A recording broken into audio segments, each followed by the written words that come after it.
A family friend came and he was like, oh, it's the catalytic converter they have taken. What? Kata what? What's that?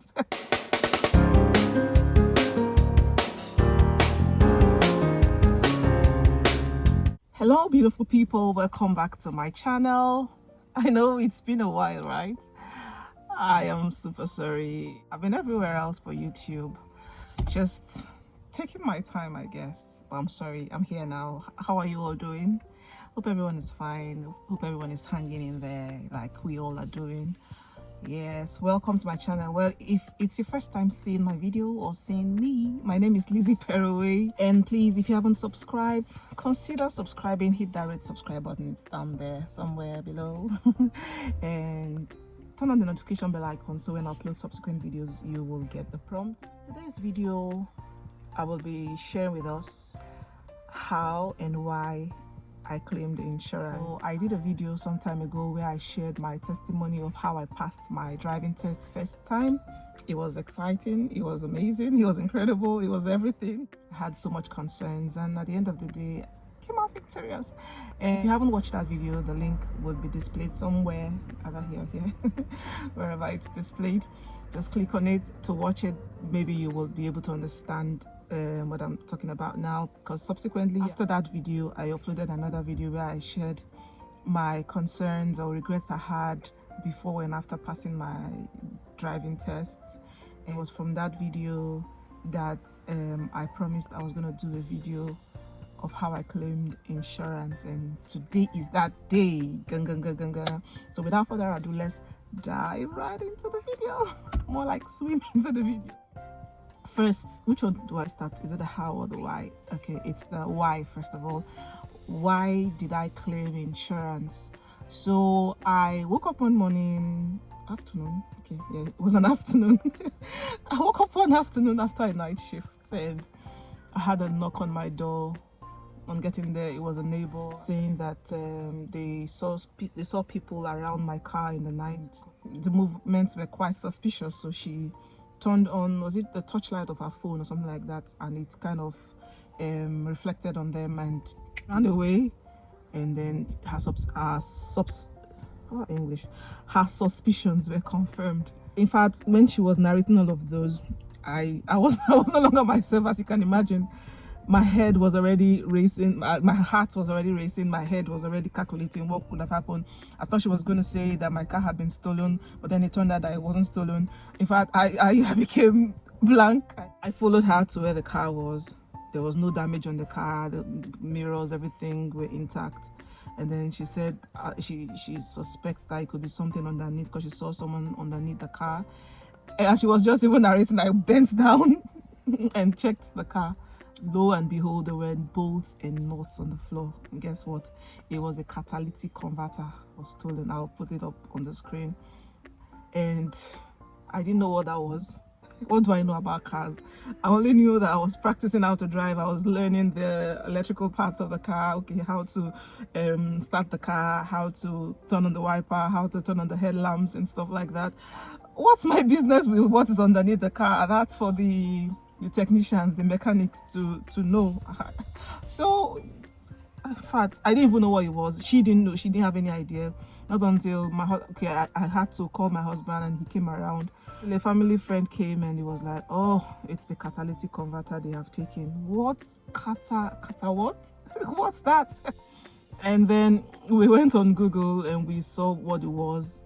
Guys, so the catalytic converter in the car is like pure gold, you know. It's very expensive, and and the way the guys took it, they took the whole, so it's like the whole exhaust component, the whole exhaust part, a part that the exhaust is connected with, you know. Guys, like I said, I don't know much about it, so apparently this is something that is rampant among thieves. So they will steal these things from cars and they will take them to other buyers to get them at cheaper rates, you know. So if I was to replace it, I could even end up buying my own catalytic converter to replace the one that was stolen. And then I was quite confused. But the first thing to do was to call the insurance company. Friends advised us against calling the insurance company because they said it was going to increase my premium, and the insurance was going to increase after a while because I'm claiming insurance. So what many people do is they avoid claiming insurance because of these kind of things. I was just thinking, so what should I do? I don't know what next step to take. But someone else advised me to check with the mechanic. So I went to a mechanic nearby, a certified mechanic, and then as soon as I got talking with him, my car got what was the word I used? My car was vandalized. Well, the first question he asked was, what kind of car? I said Toyota Prius. He said, oh, I know what they've taken. I was like, how did you know? He said it's something that is common. And I think if you're buying a car, these are things you put into consideration: the nature of cars and how people look at those cars. In fact, you make findings. How was I to know? All I knew was that I loved this car. So whatever they say, before, after, I still love the car. Honestly, I love the Toyota Prius. And so he said he knows what they've taken. So he followed me down home and then he checked it. He said, yes, it's the catalytic converter, confirming what our family friend said. So what do? He said to give a cost or how much it would take to fix this, just an estimate. It's nothing less than £1,500. That is £1,500. How much is the car? We bought the car as second-hand. We are still aiming to get plenty money. So for now, we bought the car second-hand. How much did we buy it? And talking about 15, that's £1,500. Not £200. We called the insurance company to let them know, because the law states that if anything happens to your car, if you're involved in an accident or whatever, you have to involve the insurance company within a specified frame of time, after which if you fail to do that, I don't know what will happen. I like sticking by the law. To cut long story short, an official out. So we called insurance and explained to them. So they're taking down their notes, making their calculations. Okay, so do you want to claim insurance now? About that, okay, for now, yes. What will it entail? Okay, they told us they were going to do check. They did all their checks. At some point they said it was going to be a write-off. The car was going to be a write-off because of the extent of damage and how much it will take them to fix the car. So all of those things will come with its own implications. And after answering all the questions and filling all the forms, we had to do make our own findings. We made our findings and we discovered that if the car is being made or put on a write-off, we stand a chance of getting some amount of money, which may benefit us, but we don't know. We were not sure.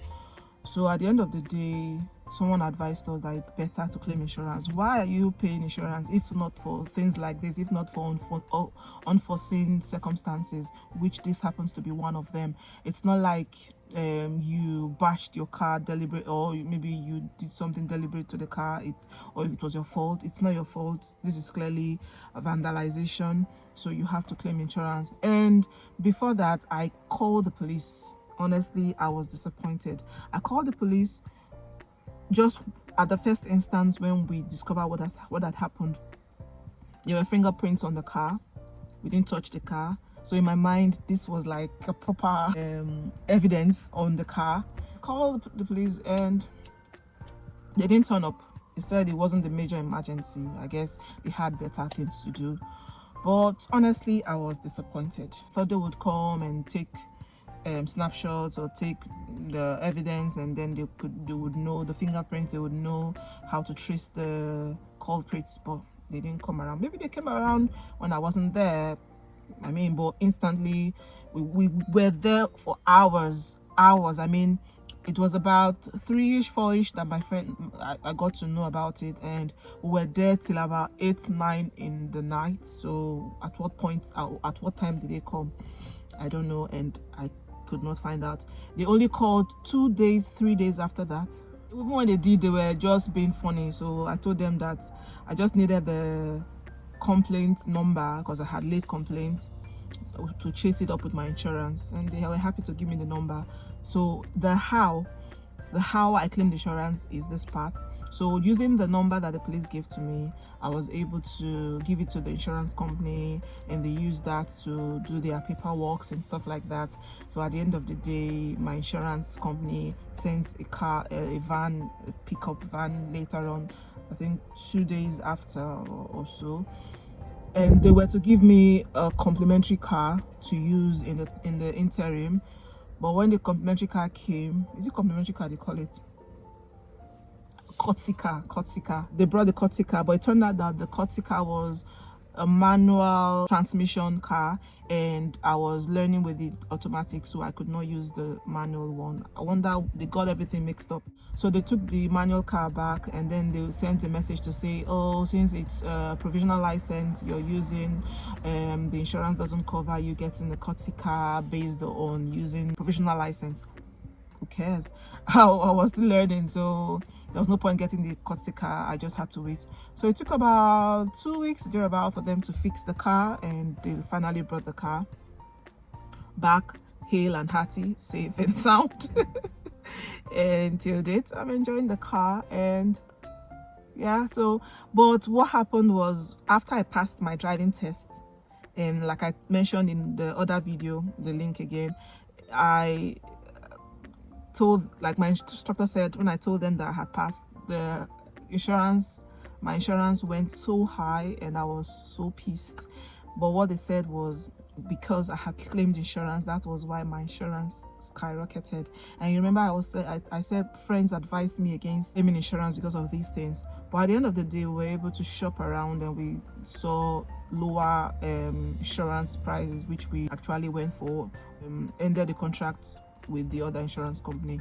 So I would say it was better I claimed insurance, because how much it did, I think they wrote the amount they spent fixing the catalytic converter in my insurance profile, but I can't remember now at the top of my head. But I think it was more than even that £1,500 that the mechanic called, mentioned. He said it was nothing less than, he didn't say that was how much he was going to charge. He said it was going to be nothing less than £1,500. So at the end of the day, he was right. So that was my ordeal. Yes, I will come to the end of the video. Just drop your comments, and if you've experienced similar situation about catalytic converter. Even when I was narrating my ordeal to friends, they said it's something that is really, really rampant, and the catalytic converter is more, it's like precious gold in a car. These guys look out for it. And when my husband was even watching out YouTube videos, they do it in split seconds.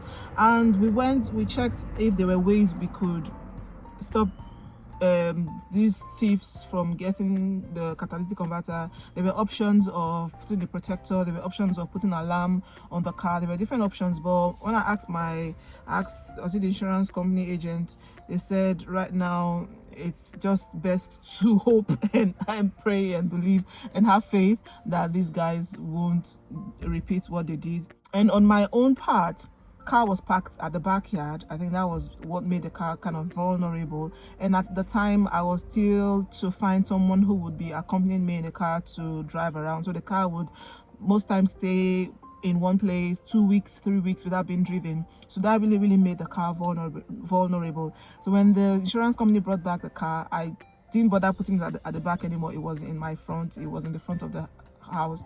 So we've not had any of such thing, and there are cameras around here. I think that also helps parking your car where it is safe. And even in the theory tests, when you're practicing, they will always advise you park your car in a safe environment. Yes, thank you for watching this video. If you have questions, if you have comments, please drop them in the comment section, and I will be here to answer and reply to all your comments. Until I come your way again sometime pretty soon, my name remains Lizzie Perroway, and please give us a thumbs up. Give us a thumbs up, very, very important. My name remains Lizzie Perroway. Stay safe, stay blessed, and be good.